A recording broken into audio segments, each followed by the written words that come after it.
সরকারি ঘরোয়া কলেজের অনলাইন ক্লাসের পক্ষ থেকে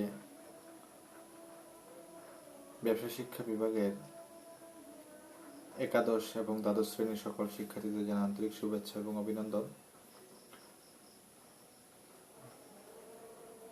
শিক্ষার্থী বন্ধুরা, তোমরা অবগত আছো যে এই করোনা মহামারীর কারণে তোমাদের জন্য শর্ট সিলেবাস তৈরি করা হয়েছে।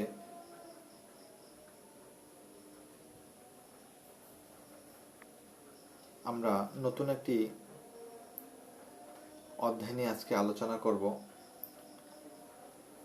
অধ্যায়টি হচ্ছে ষষ্ঠ অধ্যায়। আজকের ফিন্যান্স ও ব্যাংকিং বিভাগ দ্বিতীয় পত্র কোর্সটির ষষ্ঠ অধ্যায় রয়েছে চেক, বিল অফ এক্সচেঞ্জ এবং প্রমিসরি নোট, যেখানে প্রথমত রয়েছে চেক সম্পর্কে। তোমরা অনেকেই হয়তো অবগত আছো চেক জিনিসটা কি। আমরা অনেকেই জানি যে চেক দিয়ে আমরা টাকা উত্তোলন করি, কিন্তু সব সময় বা সকল প্রকার অর্থ উত্তোলনের ক্ষেত্রে চেক পুরোপুরি কার্যকরভাবে ব্যবহৃত নাও হয়ে থাকে। অর্থাৎ অর্থকে বিনিময়ের সর্বাপেক্ষা সহজ মাধ্যম বলা হয়, আমরা জানি। তার পাশাপাশি বড় বড় লেনদেনের ক্ষেত্রে নগদ অর্থ সব সময় ব্যবহার করা সম্ভব হয় না। তাই অর্থের পরিবর্তে বর্তমানে চেকের ব্যবহার অনেকাংশে বৃদ্ধি পেয়েছে। আর এই ব্যাংকিং ব্যবস্থার উন্নয়নের সাথে সাথে চেকের ব্যবহার অনেক উন্নতি সাধন করেছে। বর্তমানে প্রতিটি ব্যাংকে MICR অর্থাৎ এমতে হচ্ছে ম্যাগনেটিক, আইতে হচ্ছে ইঙ্ক, আর সিতে হচ্ছে ক্যারেক্টার, আরতে হচ্ছে রিকগনিশন, অর্থাৎ magnetic ink character recognition check ব্যবহার করছে, যা সনাতন চেকের তুলনায় অধিক নিরাপদ। আমরা আগে যে চেকটি ব্যবহার করতাম প্রতিনিয়ত, এটি অনেকটা হাতের লেখা ছিল, কিন্তু বর্তমানে যে চেকগুলো ব্যাংক তৈরি করেছে তা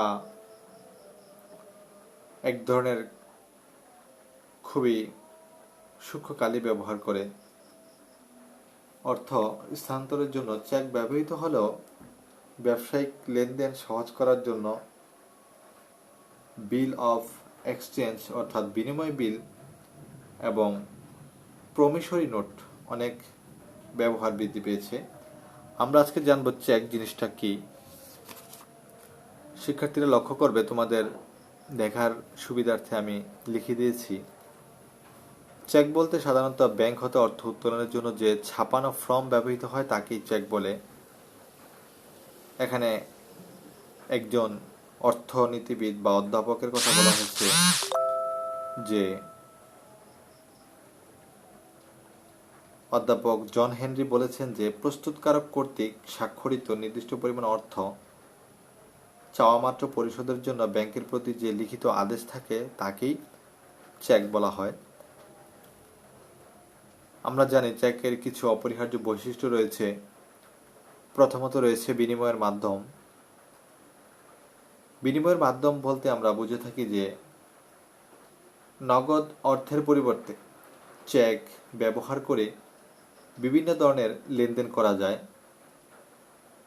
যার কারণে এই চেককে বিনিময়ের মাধ্যম বলা হয়। দ্বিতীয়ত রয়েছে এর একটি লিখিত আদেশ। চেক ব্যাংকের প্রতি অর্থ প্রদানের একটা আদেশ মাত্র, কোনো অনুরোধ নয়, কারণ চেক আদেশ হিসেবেই কাজ করে। লিখিত আদেশ অবশ্যই ব্যাংক কর্তৃক সরবরাহকৃত চেকের পাতা দ্বারা কি করতে হবে? তৈরি করতে হবে। অর্থাৎ অন্য কোনো কাগজ বা পেপারস দিয়ে এই চেক তৈরি করা সম্ভব নয়। এটি লিখিত আদেশ অবশ্যই কি হতে হবে? ব্যাংক কর্তৃক সরবরাহকৃত হতে হবে। অর্থাৎ যে চেকটি ব্যবহার করা হবে তা অবশ্যই ব্যাংক কি করে থাকে? সরবরাহ করে থাকে। তারপর তৃতীয়ত রয়েছে এটি একটি শর্তহীন আদেশ। যেখানে কোনো শর্ত থাকে না। অর্থাৎ চেকের অর্থ প্রদানের আদেশ অবশ্যই কি হতে হবে? শর্তহীন হতে হবে। কোনো প্রকার শর্ত থাকলে তার চেক হিসেবে কি হবে না? গ্রহণযোগ্য হবে না। তারপরে রয়েছে ব্যাংক কর্তৃক স্বাক্ষরিত। চেকটি অবশ্যই কি হতে হবে? ব্যাংক কর্তৃক স্বাক্ষরিত হতে হবে। অর্থাৎ চেক অবশ্যই আমানতকারী স্বাক্ষর থাকতে হবে। অর্থাৎ ব্যাংকে হিসাব খোলার সময় আমানতকারী যে স্বাক্ষরটি ব্যবহার করে চেকের ঠিক অনুরূপ স্বাক্ষরটি কি করতে হবে? ব্যবহার করতে হবে।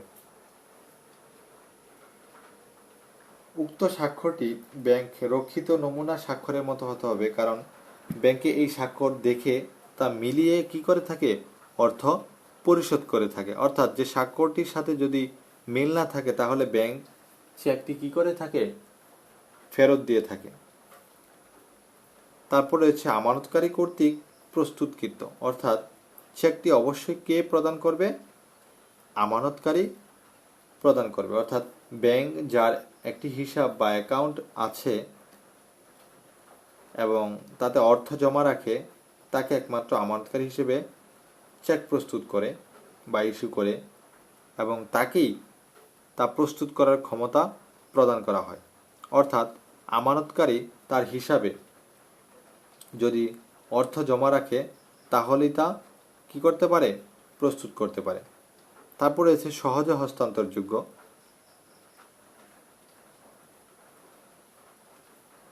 চেকটি নগদ অপেক্ষা অনেকটা সহজে কি করা যায়? হস্তান্তর করা যায়। কারণ অর্থ যদি নগদে লেনদেন করা হয় তাহলে অনেক অর্থের কি হয়?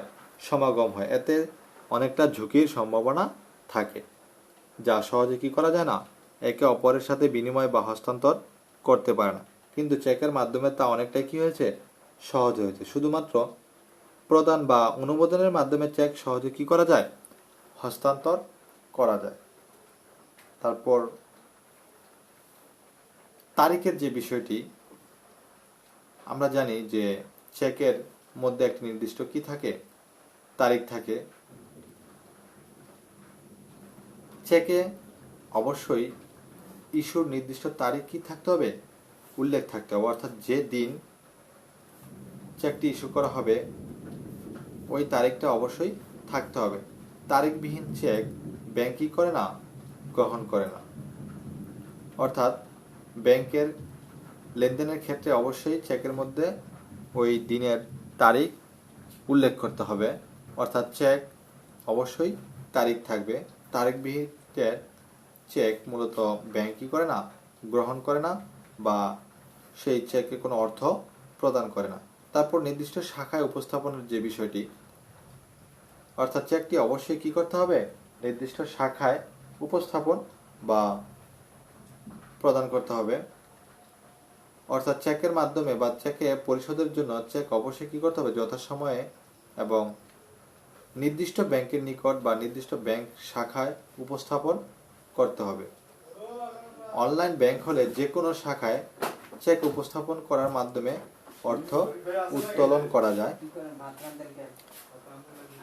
তারপর রয়েছে বিহিত মুদ্রায় পরিশোধ। বিহিত মুদ্রা বলতে আমরা বুঝি যে চেকের অর্থ ব্যাংকে অবশ্যই দেশের প্রচলিত অর্থ বা বিহিত মুদ্রায় পরিশোধ করতে হবে।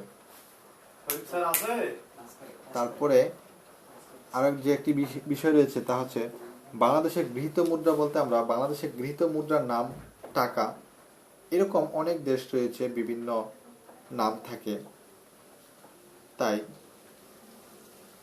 অবশ্যই আমাদের দেশে চেকের মূল্য টাকায় পরিশোধ করা হয়, এজন্য একে বিহিত মুদ্রায় পরিশোধ করতে বলা হয়। তারপর রয়েছে ছাপানো।